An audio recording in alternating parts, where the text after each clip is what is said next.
This episode of Harvey Brownstone Interviews is brought to you by the Harvey Brownstone Talk Show Blend Coffee, available at hollywoodblends.com. Everyone's saying it's the best coffee they've ever tasted. Why not give it a try and see for yourself?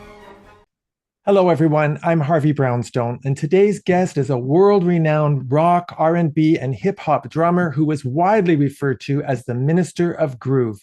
He has spent over 4 decades performing with many music superstars, including Lenny Kravitz, New Edition, Frankie Valli and the Four Seasons, Bobby Brown, Sean Lennon, Lisa Marie Presley, French superstar Vanessa Paradis, and Philip Bailey of Earth, Wind and Fire. He's been voted the #1 R&B drummer in the world numerous times by Modern Drummer Magazine and Drum Magazine.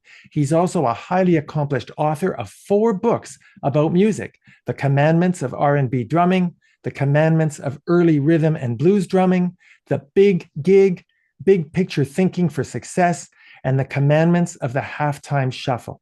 In addition, he is an immensely influential and inspirational educator and motivator with a passion for helping people achieve their potential and attain success. He's the author of a highly popular book entitled Soar: 9 Proven Keys for Unlocking Your Limitless Potential. And today, he's here to talk about his brand new book, which I absolutely loved, entitled Maria's Scarf, a memoir of a mother's love, a son's perseverance, and dreaming big.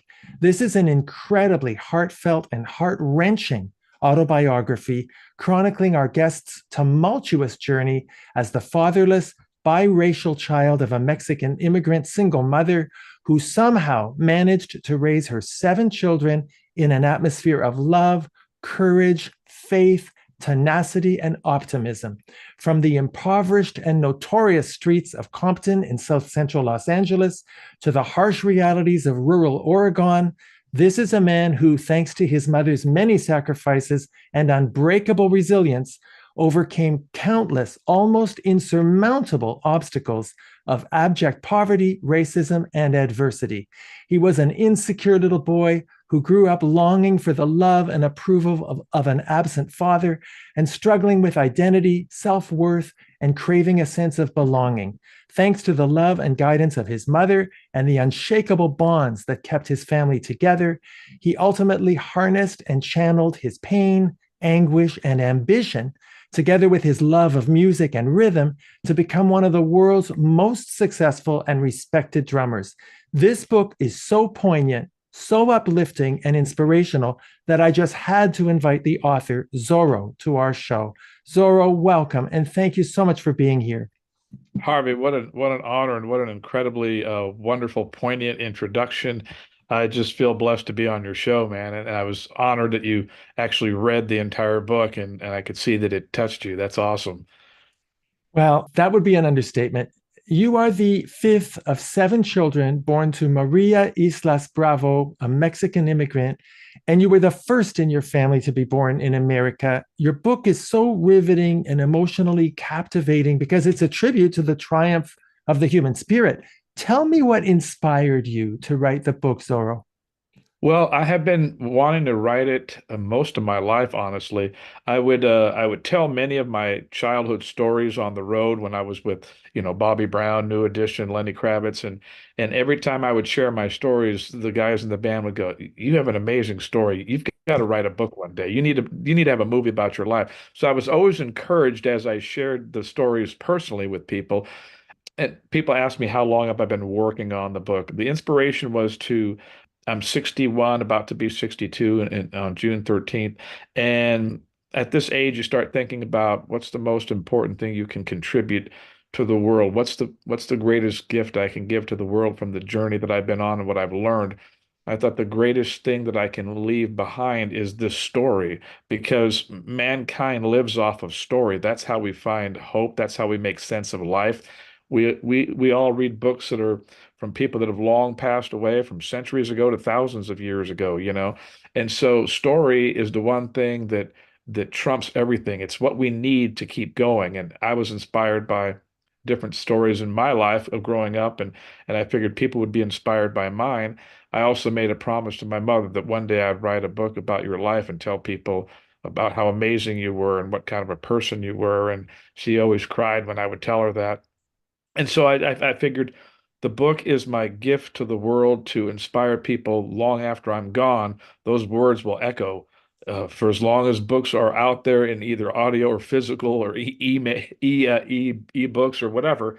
That words are powerful, and so that was my inspiration. And I've actually been working on it honestly, like fit for 50 years because I kept a diary from when I was 10 years old into my early 20s. So as you saw in the book, there are literal diary entries from the kid, my 10-year-old self, 14, 18, 21.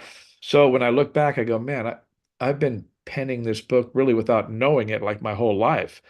Tell us the story of why you called the book Maria's Scarf. Oh, yes. Well, a few reasons. One, Maria was my mother's name, so I wanted her name in there somehow. Two is there's a significance to the scarf and why I wear the scarf and where that came from.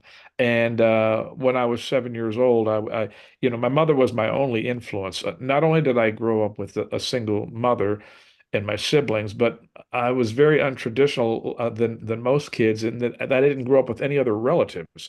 I didn't grow up with uncles or aunts or grandparents or cousins. None of those people were in my life. And so really the only thing I had was my mother and my siblings. So those take on a much larger role when there's no other family to be spread around, right? And so my mother was pretty much it.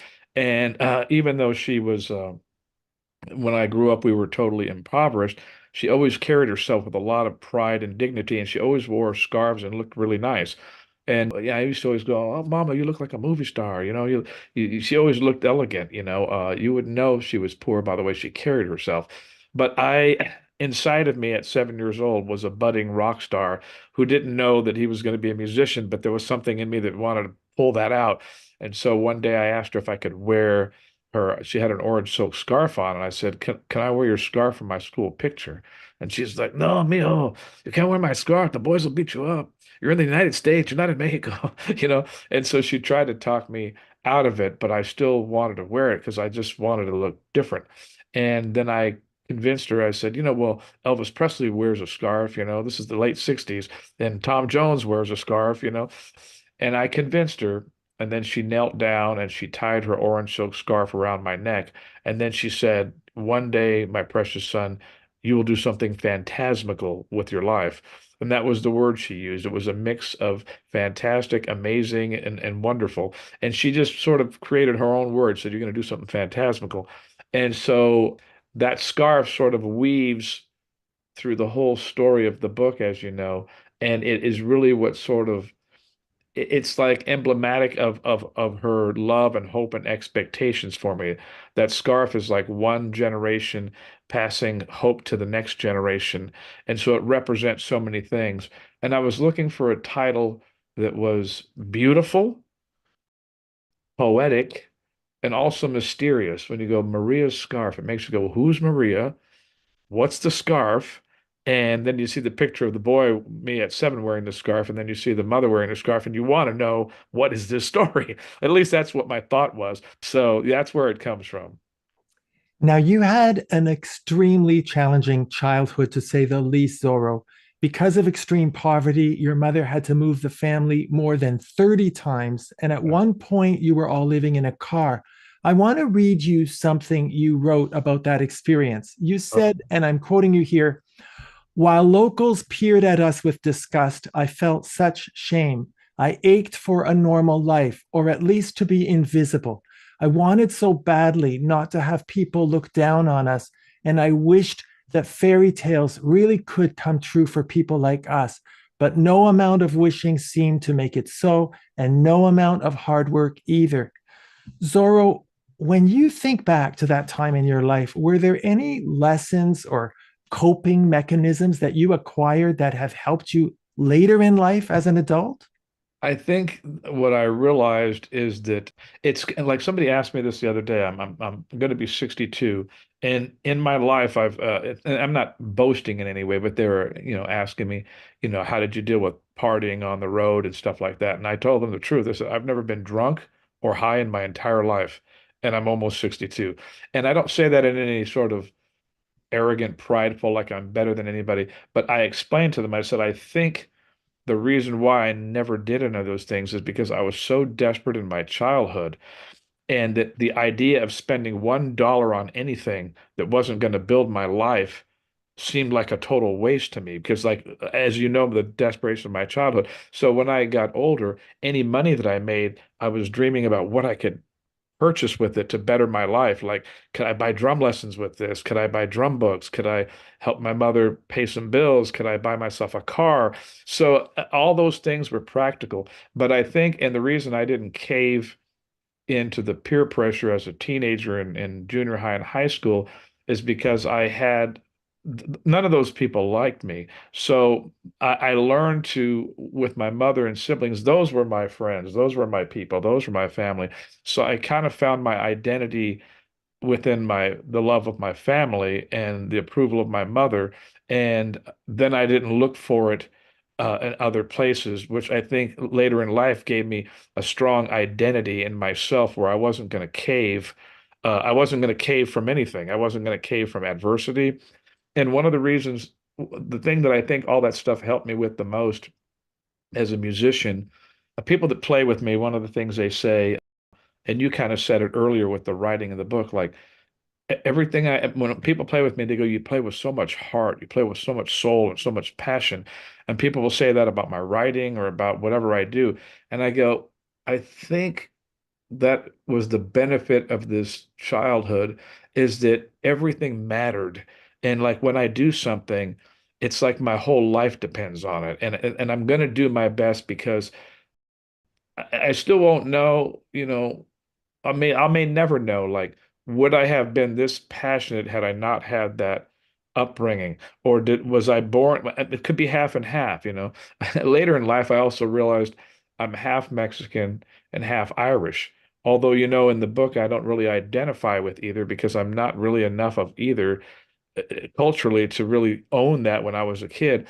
But later in life, somebody once said to me, they said, "Oh, you're really a crazy passionate person." And they asked me what's my cultural background. And I told them, they said, "Well, that explains everything." I'm like, "What do you mean?" They go, "Well, Mexican people and Irish people are fiery people. They're so full of passion." And I never thought of myself as either.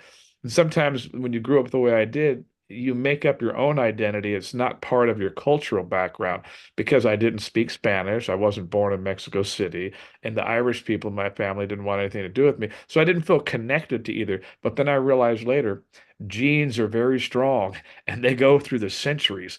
And people, have a propensity to be certain things because of this genetic code of centuries of people being like that, right? So all of those things, but I guess the life lessons were that everything matters, and I'm going to overcome whatever I have to live out this dream. And that gave me audacity. That gave me tenacity. That gave me I've always been tenacious, and I think that's because of those desperate circumstances. And when I play the drums, it's like with all of my heart. And when I write, it's with all of my heart, and that heart's going to bleed on the page. Zoro, when your family moved from California to Oregon, Yeah. you encountered quite a bit of racism and bullying. I mean, you had horrible rednecks living Yeah. next door to you. They shot two of your dogs. Tell me about the racism and the bullying that you encountered. Well, it's interesting because when I grew up in LA, which I grew up in Compton, which is known as the urban jungle, the hood. It's funny, there as a kid, I didn't really experience racism. I didn't really know what that was. I grew up mostly around black people, but there were some Mexicans and a few white people too. But it was more diverse. So when we moved up to rural Oregon, a little town of 13,000, it was a beautiful little place, but that's the first time I experienced people hating us for no obvious reason, no reason other than my mother's accent and the color of her skin. And I was sort of mystified and stupefied by that. And I would tell my mother, I'm like, how could people hate us? We didn't do anything to anybody. And they just didn't like us. They didn't want us there. And it was it was very hurtful to see. I could take more of the bullying myself, but when people would make fun of my mother, for something, oh man, I'd want to just end them, because like this is my mother. She's awesome. She's hardworking. She loves her children. Like what? She hasn't done anything to you guys. And my mother had a lot of class and a lot of culture and came from a very refined family. Even though I grew up dirt poor, abandoned by my father, she was the daughter of a Supreme Court justice, and so she grew up with dignity and so now when I look back on it, I go, how the heck did she not? It's harder to have gone from the top and then fall than to just always have had nothing, because you don't know any better. And so I go, how did she maintain all that in that town where people literally killed our dogs because they didn't like us, And so again, there's two ways you can turn out in that situation. You could either turn out to be a hater, like a lot of times when you grow up in bad situations, whether it's abandonment or rejection or bullying, those situations shape you and you become the product of what you experience. You become those people later. Or you go the exact opposite, which was me. And then I took all of that pain and then I decided, that one day when I become a father, I'm going to be a great father. My kids are never going to feel what I felt.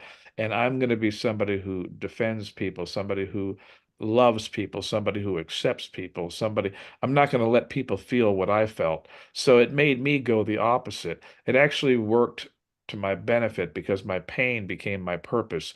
And that's why I became a speaker and a motivator. I mean, I've spoken everywhere from San Quentin prison to the jungles of Ghana, Africa, to underprivileged underprivileged schools of people, poor and minorities. I mean, you name it, I've spoken there. But I guess the reason I have a heart for all those people is because I was an underdog, and so I know what they need to hear, and it's very sincere. It just comes from my heart, and I was lucky that in all of that stuff, somehow my mother had the wisdom to teach me to protect my heart so that I wouldn't get bitter, so that I wouldn't get jaded, so that I wouldn't become a hater. It's like that Martin Luther King quote about hate, and only love can conquer hate, and which is true because if you give in to what they did to you and you want to do it back, then you've lost. You've lost the most important battle of all, the battle of your soul, And by keeping your soul pure and intact, there's a proverb my mother used to read me from the Old Testament. And the proverb said, above all else, guard your heart, for from it springs forth all of the issues of life. So every issue you deal with in your life is an issue of your heart. Jealousy, bitterness, rage, envy, anger, anxiety. Everything is a heart issue. So it's learning how to protect that heart. And I'm still, believe it or not, almost 62, and I'm still the same kid on the cover of the book. I still have that childlike wonder, that faith. My next vision and dream that I've been working on for years is to turn my book into a movie and a Netflix series. And that's been the vision all along, this story to become like a film. Oh, it'll I happen. It'll happen. I Yeah. want to ask you about your father, Daniel Christopher Donnelly. He was an Irish American, as you said. He was married to your mother, but when you were only 6 months old, he said he was going out to buy groceries and he never came back. He deserted the family. How would you describe the impact on you of growing up without a father? I think I still live with that pain to this day. I don't think any of the wounds of our life or of our childhood ever really go away. I don't think they ever. I think we learn to walk with a limp. Whatever that thing was, whatever it was, it happened to us. Some people are lucky that maybe they didn't have anything, substantial or anything critical that happened to them. But, everybody has a few punches and blows here and there. But some people clearly have it worse than others. You know, you look at people in war and they lost their whole families, right? So I think those wounds run deep. But again, I think I used all of that to the betterment of my life. I think I used it to go, I don't ever want people to feel so it made me a real rallier, a real encourager, a real champion of other people. But there's also a part that also made it like where deep inside, I'm not sure that anybody really, really likes me just for me because when you spend all of your, it's different. If my father died like in a war when I was little, then it would be a completely different outcome. I would have still missed him, but I wouldn't have been rejected by him. It's a different feeling. When you're a kid and you're sending letters to your father all the time through the grandmother, because I never met him, and he never responds to any of them. And then you send your pictures and you send your report cards and you're doing everything you can to win his love. You don't understand this as a kid, but what it's making you feel is like nothing you do is good enough. Well, you Nothing. did meet your father eventually several Yes. times. Well, when I And was, but did he ever tell you why he never responded to all those letters you wrote? no, he was not a man who would share any of his feelings. I think when I like as I got to know him when I was a bit older, he's probably the most myopic man I've ever met, and he's just self-absorbed, and he's the kind of person that would just never take accountability and blame everything on something. The real truth of the matter is he married my mother to avoid being drafted in the Vietnam War because at that time if you were they took the single guys first. Then the next would be the married guys. The last on the list would be married with children. So when he married my mother, who already had four children, he was instantly out. And I think once he sort of accomplished that mission, his brother talked him into leaving my mother and us, and so it left us in total dire straits.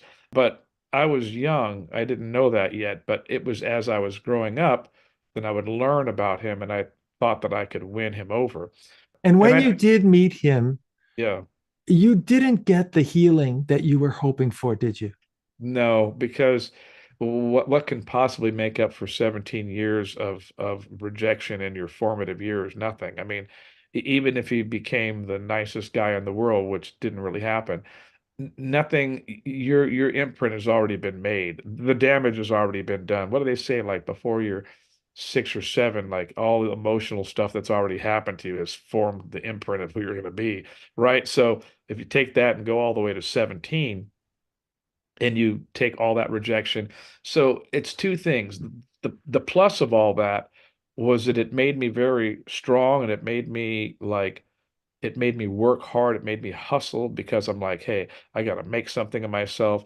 And it made me have to prove myself to other people to be worthy of their love. I got to do something outstanding. I got to be the best drummer. I got to be the best writer. I got to be the best speaker.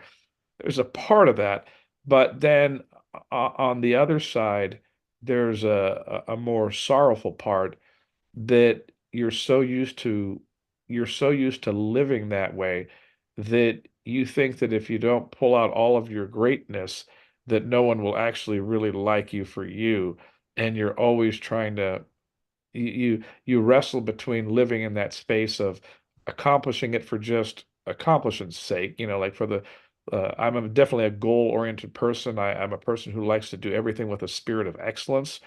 But then there's a part of me that goes like, well, if I don't, then people won't like me because I mean, growing up the way we did in Oregon when everybody's like attacking you and no one is receiving you and no one is loving you and in that way by society. I mean, there were a few people that I mentioned in the book, So the town that I lived in, Grants Pass, was like any other town.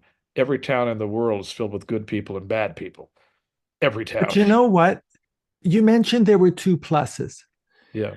I'm going to offer you a third plus. Has it ever occurred to you, Zoro, that if your father had not disappeared when you were a baby, if he had stayed with your mother and raised you, isn't it possible your life might not have turned out so well? Oh, absolutely correct. I think about that all the time because we are shaped by, and here's the thing I learned. It was Larry King. Him and Anderson Cooper, I had learned on some show they were on that they had both lost their fathers early or didn't have a good relationship. And they said a quote that I totally resonated with me. And that's the first time I understood the power of being without a father. They said, the fatherless child thinks that all things are possible and that nowhere is safe. The fatherless child thinks that all things are possible and that nowhere is safe. Because I didn't have a father telling me how high or how low I could jump, the sky was the limit. because sometimes a father, if he's like whatever, if he's a factory worker and comes from generations of factory workers and he doesn't have a vision for anything more, he might say, son, get yourself a job. You're dreaming to try to be a drummer. Like there's people who talk you out of your dream because of what happened to them. And I think that I know that my life wouldn't have turned out, and I wouldn't have turned out the kind of man I am with Well, his. there's the thing. You're a father yourself of two beautiful children, Jared and Jordan. On June the 13th, 2012, you were honored at the White House for promoting responsible fatherhood as part of President Obama's Champions of Change initiative. Think about that. You broke the cycle and became the loving father for your children that you never had. That is the best form of gratification and healing you could Yes, ever have. I think you're right, and you're the first one who's ever touched on all these really deep issues, and you're an amazing interviewer, and you've Oh, done. I'm not done yet. This is great. As a young man, you legally changed your name from Danny Donnelly to Yeah, Zorro. Tell yeah. us why you did that. Well, part of it was when I got the gig with the New Edition, which was a big, huge group in the 80s. They were sort of the Jackson 5 of the 80s. By then, I was already wearing a Zorro sort of bolero gaucho hat that my mother had got for me. And then she started saying, "Oh, you should call yourself Zorro because you're like the real Zorro. The real Zorro always had a heart for the underdog, right? He always fought for the commoner. And I always had that heart where I kind of had a heart for the underdog. So then I just, when I got the gig with New Edition, I was already in sort of that taking on sort of the Spanish heritage of the hat and kind of trying to come up with a cool image or vibe to be different. And then they just started calling me Zorro, like themselves. They just were like, "Yo, Zorro, do this on the hi-hat," psst, psst," and they would just, and then when they would introduce me at the first concerts on stage, they would say everyone's name, and they would say his name's Danny, but we like to call him Zorro, you know. And then after the very first concert I did with them, all the fans backstage would come screaming at me and go, "Zorro, Zorro." They didn't remember my real name. They just remembered that they said Zorro. And that day I was like, I'm going to become Zorro. And my mother was like, "You should call yourself Zorro, but spell it with one R to be different." And so it became more of a show business thing. But then later, it also became like a way of cleaning the slate. Like I didn't want to give my children my last name that my father never had any love for me. Like, why am I carrying on this man's name? He never cared for me, right? And the other thing that you touched on that was interesting, like if I had been raised by my father, I wouldn't have had my mother's heart. And my mother, because you become a combination of both, my mother had this beautiful, tender, sentimental, loving, kind, affirming heart, which I was able to grab her heart without any interruption from a guy who could have altered that and made me completely different. And You so know, you, I'm glad you removed his name from your identity because your father, quite frankly, did not deserve to have his name attached to yours. And I know everyone has called you Zorro for many years, but you know what I'm learning from our conversation? what's that? I think there are still times when you feel like Danny Donnelly. Oh, absolutely. And I'm going to work on that with you, I tell you. Absolutely. You wrote about two very special concerts that you attended as a child that inspired you to pursue a music career. And I'm going to ask you about both of them. The very first concert you ever saw was Diana Ross and the Supremes with the Yeah. Temptations. What was the impact? If you can put it into words, Yeah. can you articulate the impact on you of seeing those performers on that stage? It was a transformation of soul power. Like the soul that was on that stage from those performers and those R&B rhythms and the drummer behind them, it was like a magnetic pull. It's interesting because people always go like, "What made you choose the drums or why the drums?" I say, I didn't choose them; they chose me. I truly believe like the gifts that God gives us that we're born with, they're already in us. We're just discovering them at some point, but they've already been in there. They're in there the second you're born. So I had this rhythmic propensity and this draw to rhythm. All I had to do was be around it. And if you're around it, it's like a magnet. You know what I mean? You go, boom, and so that concert was electrifying because it pulled my soul to the soul of that groove and the soul of that music. And it instantly, like, this is what I want to do. But I was years away from actually doing it, but it Well, was, but then you eventually had a full circle moment when you ended up playing drums with one of the members of the Temptations. That must oh, have been an incredibly moving experience. it was, and I've had so many of those. Like my favorite group as I got older was Earth, Wind, and Fire. They were just like they were it. They were everything. And I used to literally have daydreams. When I was 16 or 17, I literally daydream and go, one day I'm going to be on a plane. I'm going to be sitting in first class. I'm going to be sitting next to Maurice White and Philip Bailey and Verdine White, and they're going to like me, and I'm going to be their friends. And like I would just like entertain these delusions of grandeur, and then eventually all that stuff happened, and I've been their friends for 45 years. But all those full circle moments, they're why I wrote a story. They're incredible because they it gives people hope, that we're not just that dreams, that are based in reality, meaning sometimes we dream of things that are not reality, meaning they're not even in our wheelhouse of potential to execute. But there are dreams that are based in reality, meaning like, you might have had a dream of being a broadcaster. Well, you have a gift for it. You have a gift for that. And Thank so you. your gift is in alignment with your dream. When it's not, it's a delusion. Like it's like somebody like the size of Shaq wanting to be a horse jockey. You can't be bigger than the horse. Well, You let me know? go now to the second superstar that you got to see perform live in concert. It was Frank Sinatra on April 26, 1975, in Portland, Oregon. I want to read what you wrote about that experience.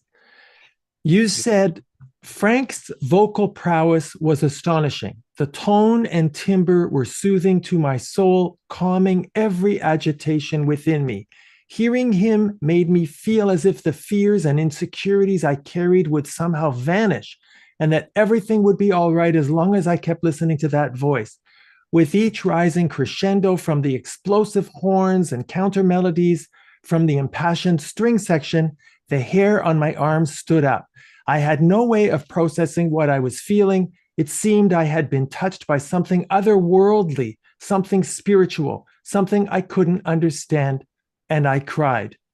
Zoro, I want to tell you that when I read that paragraph in your book, Yeah. I sent it to my good friend Tina Sinatra, who recently appeared on our show. And she was so deeply touched that she called me and she cried and she asked me to express her appreciation to you, which I am very happy to do right now. Okay. This is gonna make me cry, man, because wow, wow, wow, wow, man. You have no idea how much like Sinatra meant to me. And I had been trying to figure out a way to get my book to Tina Sinatra and She's have had got it. She's got it. and I've had no way to get it to her. And it was a dream of mine to have Tina endorse the next iteration of the book, the next printing of the book, because I wanted her to know from a kid, that's from a kid, that's like a 12-year-old kid, of how that music touched my soul and how it still soothes my soul. I'm still the same the 12-year-old that watched it. Having you tell me that you read that to Tina Sinatra and that she has or will be getting the book. She has the book. She has the book. Oh, yes, she has the book. I sent her that paragraph that I just read to you Yeah. in an email because we've become quite good friends since she was on our show. And she contacted me and said, I am getting that book. I've already ordered it. She has it. She's read it. And your dream came true. Sinatra's daughter loves you. Now, Oh, man. you wrote something that really resonated with me, Zoro. You said, if necessity is the mother of invention, then surely desperation is the father of invention. So, Yes. how many times would you say you've been truly desperate in your life? Oh, countless times. Countless times. I've lived in a state of desperation most of my life because for instance, and I'm so thrilled that you love the book, that Tina, I would have never dreamed that Tina would even get the book or know about it because I was like, I tried every avenue I could to get to her and I couldn't get an address, I couldn't get anything. And now it's It's there. destiny. Well, it's unbelievable is what it is. But everything I've done in my life, including writing this book, has been have been acts of faith where you and I do things that I'm compelled to do. I've never done anything to like do it. I never wrote a drum book to like, oh, let me feel in a niche in the market so I can make money. But everything I did were passion projects. And everything I've done in my life, I have put my neck on the guillotine time and time again. For instance, this book, Maria's Scarf, that's now touching hearts around the world, was rejected over 100 times. This was rejected in the last 15 years. I started pitching it 15 years ago, and it was always rejected by publishers saying, he doesn't have 2 billion followers, da da da, who is he? Nobody know, the public doesn't know who he is. And I'm like, doesn't anybody see that a story trumps everything? Do you realize how many books wouldn't have got published 100 years ago that the classics, if people said, that that Roald Dahl didn't have a million followers and like, you know what I mean? Like, what about like the story is the most important thing in a book, but people are so I had to not give up the vision and the dream, and I rewrote this and worked on this over and over and over. Must have did 100 different proposals, rewrote I mean, like, oh, I mean, so I've always lived in this desperate place where I am, most people would have given up everything I've tried to do, and they don't know this because they'll go, when the book came out, everybody who knows me or knows whatever that I'm a world-renowned drummer, they'll go, "Well, he got the book deal because he's Zorro." Like in their mind, they find this route that's not the true route of what it was.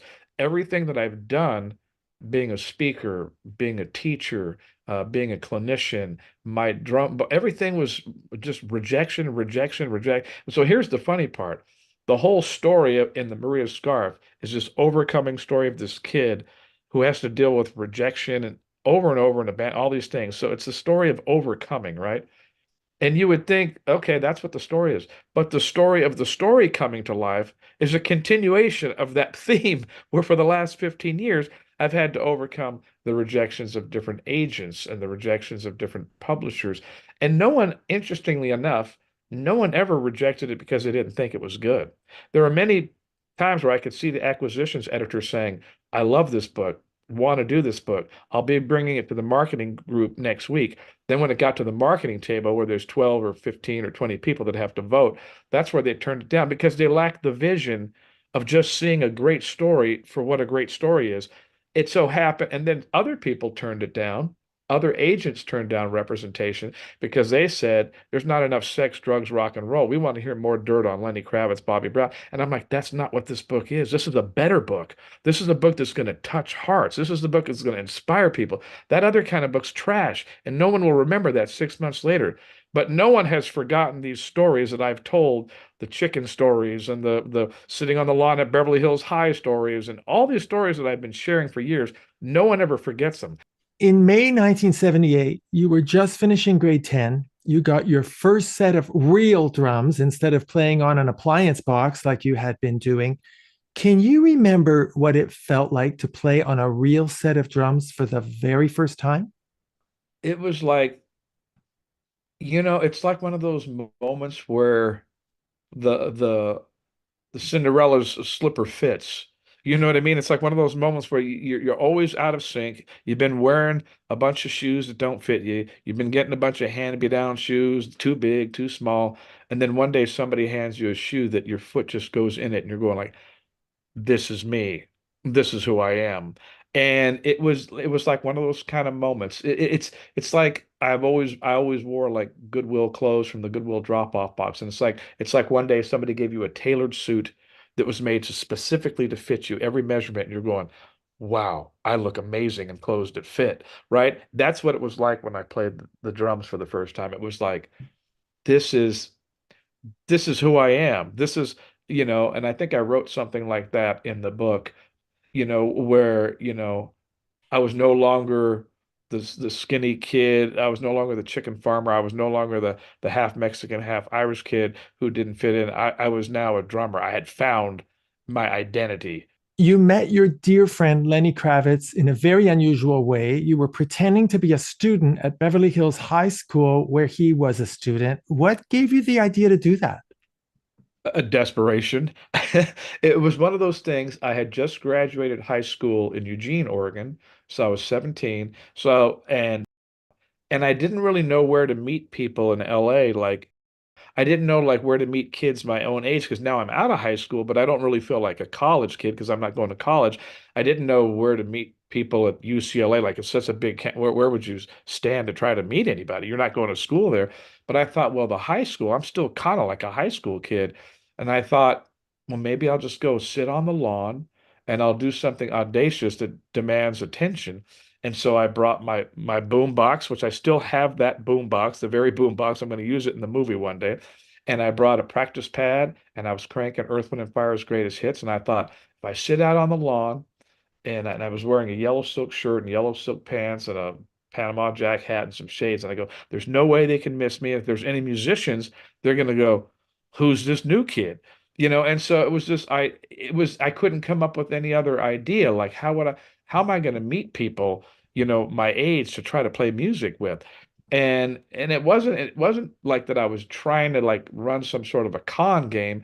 It was just more like, well, as soon as kids asked me, "Are you new there?" I just said, "Yeah," because I'm not supposed to be there. So I just kind of fell into this lie that I just started living because I was like, "Well, if I'm not a student there, I'm not, I shouldn't be there, right?" Well, you also met and befriended Barry Gordy's son Kennedy when you were hanging around Beverly Hills High. And through him, you got to meet the Jackson Five at Barry Gordy's house. Tell me about that experience. It was unbelievable. So from that lawn experience, the two people that I met that changed the course of my life were Lenny Kravitz, and in fact, we're still friends to this day. I just left his 60th birthday party. He invited me to in Paris. So we've been friends for 44 years, and we just had the best time. And he just celebrated that anyway. So and Kennedy Gordy was the other kid I met. And you got to understand, as a kid in the 60s, growing up in Compton, and my family, we were all soul music lovers. So Motown was it for us. Every Motown artist was our favorite artist. We had all the 45s.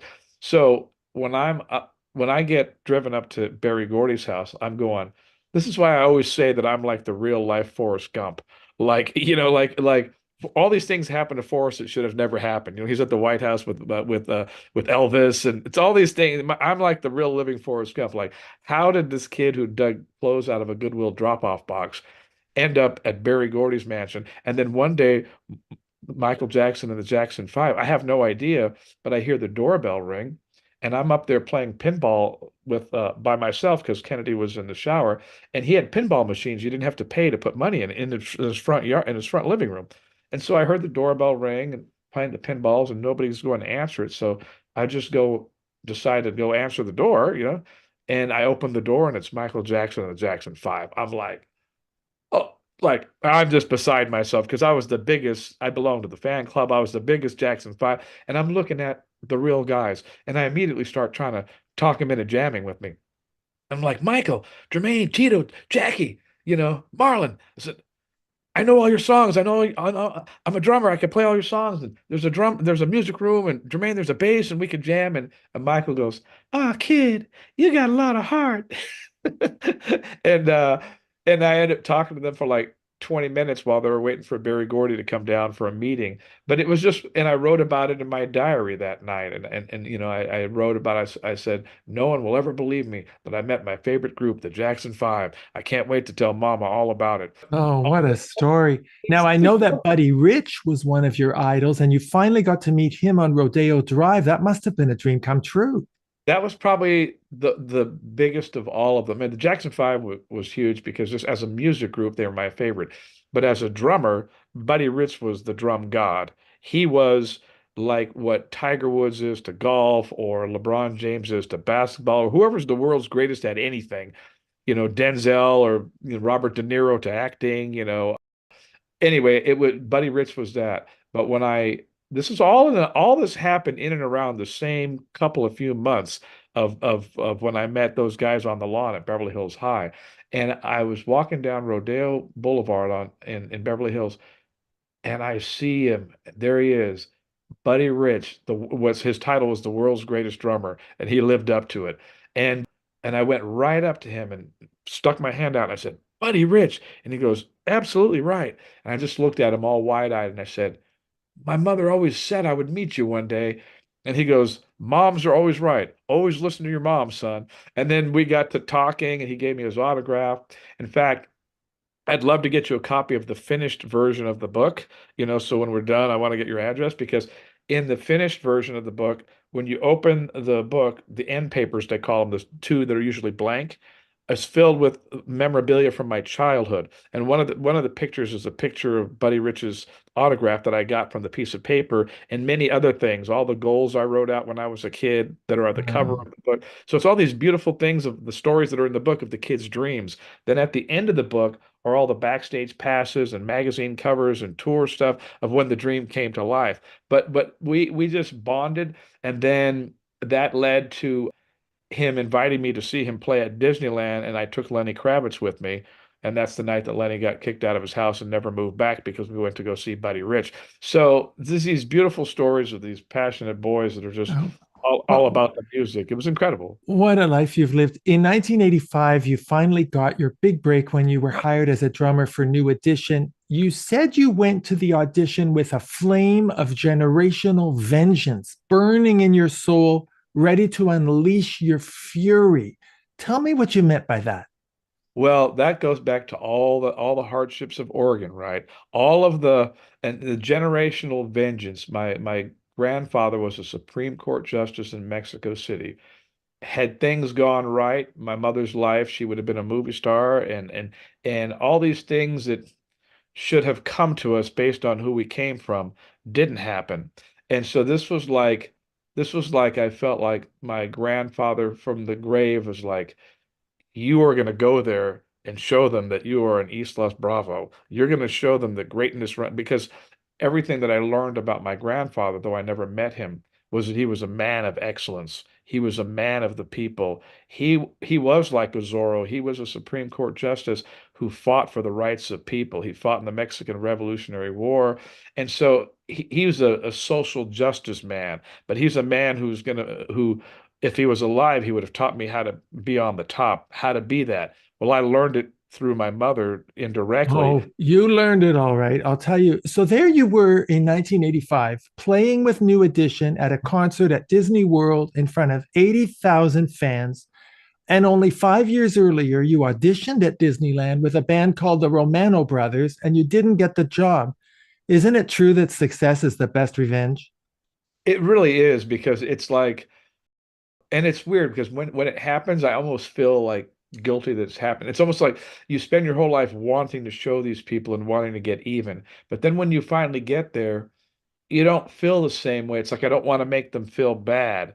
But when you were working towards it, that's your whole goal is to make those people eat crow, right? All the people who said you'd never amount to anything. But really, isn't that everyone's story? Like my story is not unique in the sense that it's an overcoming story because that's the story of anybody in the world who's ever succeeded, right? Like Well, Lucille not Ball. quite. Not quite. Your Well, story, I've read hundreds of memoirs. We've done almost 400 shows. You wow. you are absolutely not a typical success story. You've overcome far more obstacles than most people. And the way in which your success has manifested is really quite remarkable. Over the years, you got to play major concerts on stage in front of your mom, including one very special show in Las Vegas with Frankie Valli and the Four Seasons. Frankie sang Can't Take My Eyes Off of You for your mom, and backstage, he gave her a bouquet of roses. That must have been the gift of a lifetime for her and for you. It was one of the most special nights of my life because all the other groups I played for were groups that were popular at that time and they were the hot groups of the day. But playing with Frankie Valli and the Four Seasons was someone my mother loved. So now I got a gig with somebody that she adored. And so that meant more to me than playing with another current pop star, because that was something that and it reminded me, and I made it very special because in the book I talk about how she scrimped and saved and surprised us with the Frank Sinatra concert. Well, I did the same thing 10 years later where I surprised her that I was the drummer with Frankie, but I never told her I had the gig. I told her I bought her tickets to go see him, like meaning I've got another gig in town that night somewhere else. And so when she gets there and the curtains open and she sees that I'm playing, she's like, oh my God, my son's playing the game. So it was one of the greatest joys of my life to surprise her like that. Frankie was just golden and it treated me immensely beautiful. He also endorsed this book, by the way. Like you probably had the arc of the book. I don't think you had the finished book.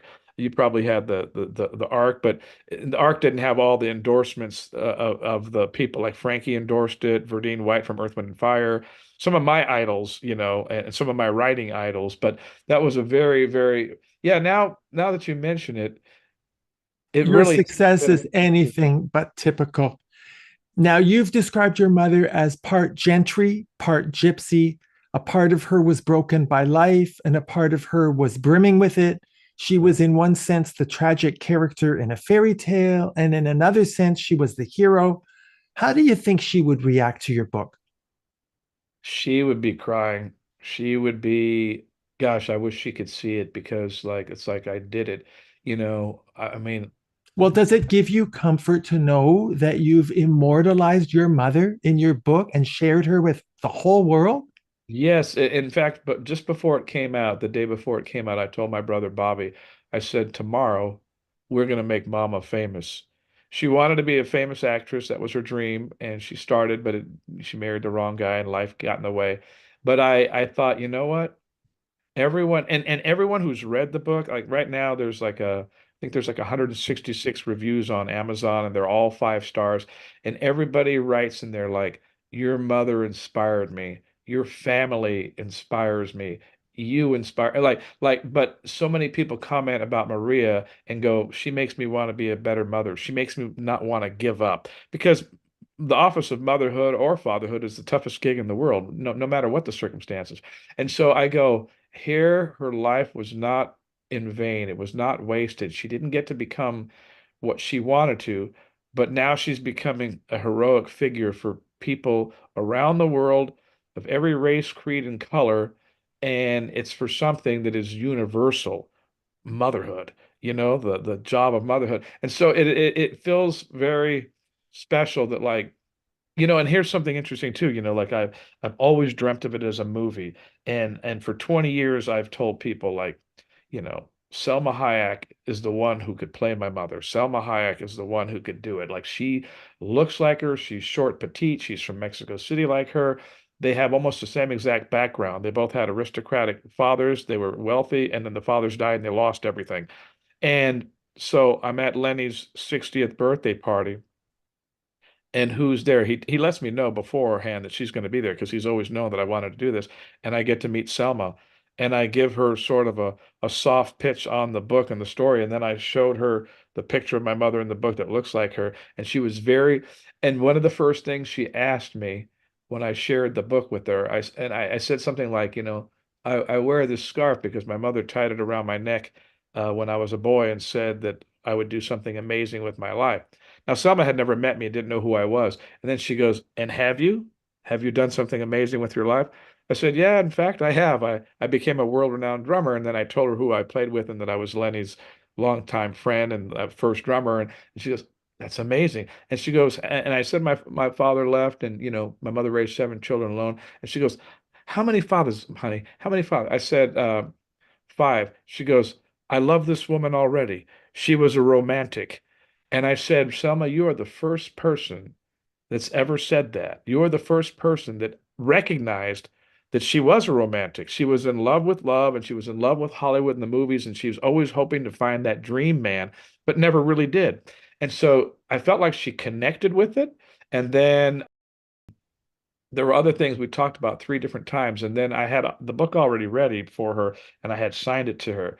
And I said, woman you could play. This would be an Oscar winning role because this Oh, is a, so maybe it's going to happen. well, let's put it this way. I'm as close as I've ever gotten. She has the book, her and her husband Okay, have. so now Tina Sinatra has the book. Salma Hayek has the book. Harvey Brownstone's pushing the book. I would You're say that your mother is up there doing something. that she's doing something because it's like the fact that on this show that you told me that you read the passage to Tina Sinatra, you have and the fact the passage that you chose to read.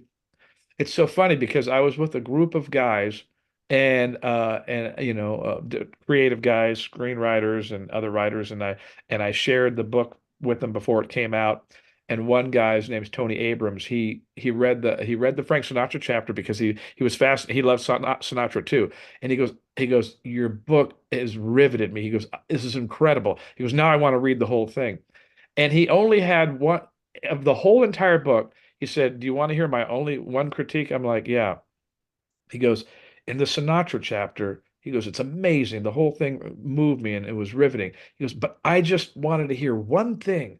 I wanted to hear from that 12-year-old kid what Sinatra did to you when you watched him." And that's where I came up with the paragraph that you read that moved you was because he wanted me to go deeper on what I was emotionally feeling because he's a screenwriter. And and after I thought about it, I came up with that paragraph. And when I read it to him, he goes, now I've got the chills. Now my hair is standing. And it made Tina cry. So I Well, can't, it really made Tina cry because you were able to articulate exactly what the emotional impact of her father's voice was, yes, but most particularly on a child. Frank yes, Sinatra very much wanted to be a vocalist for the generations. yes, And when he saw young people in his audiences, he was extremely happy because he wanted his music to live on. He wanted young people to appreciate him, even though he wasn't considered a young person's favorite singer, but right. he was yours. So that's what Yes. really got to her. Well, Zoro, I have only one more question for you, and it's this. In your book, you described the taste of home as your mama's Velveeta macaroni and cheese casserole and a Betty Crocker yellow cake with chocolate frosting. Do you ever eat those things now just out of nostalgia? I have not in a long, long, long time. I was always trying to figure out how to get the recipe of her Velveeta macaroni and cheese thing because my wife's an extraordinary cook, Renee, and I can never find the one that kind of feels like that. It was very cheesy and like that it was almost like baked on and it was stringy. Once in a while, it has been a long time. Maybe I'll ask for that for my 62nd birthday. Is the yellow cake with the chocolate frosting. I think any time I have had it, which hasn't been many times, in fact, I'm going to think for my birthday this year. I think that's what I'm going to want. I think you just inspired me to go. That's what I want for my birthday. I want some Okay, as that's close what as you we need to can. do. Every time I eat macaroni and cheese, I think of you. And that's the cake I want for my birthday because I want to honor your mom. Oh, my dear Zorro, I want to thank you so much for sharing your amazing mother with all of us, your deeply moving life story through this unforgettable book. And most of all, I want to thank you so much for taking the time to appear on our show. Okay, I'm sending an email to my publicist right after this, and maybe as soon as we're done hanging up, we could talk for a second after we're done with the show. But what I want to say to all the people watching is this was the best interview I've ever done. This was the deepest, most heartfelt. You are the best interviewer I've ever had. I've done hundreds of interviews in my lifetime and 40 some years in the music industry. I've done thousands of interviews, all kinds, TV, podcast, radio. This was my favorite interview. We could have talked for 10 hours. You are gifted at what you do. You have a deep, rich knowledge. You've got an incredible heart. This was an honor and a privilege. And just the bonus of the Tina Sinatra thing took this from what was already 100 to if you can go to 1,000. That you are awesome, Harvey. And this interview is my absolute favorite I've ever done. And you were just a blessing to humanity for what you're able to pull out of people and the heart you carry. Well, Zorro, you've touched me profoundly, and I appreciate it so much. I feel like I made a new friend, and I'm so, Yes. so grateful to have you on the show. And when that movie comes out, promise me you'll come back to promote it. Oh, that's a definite. You're going to be the first on the list. I'm like, I'm not doing anything but the Harvey Brownstein show. That's the only one that matters to me.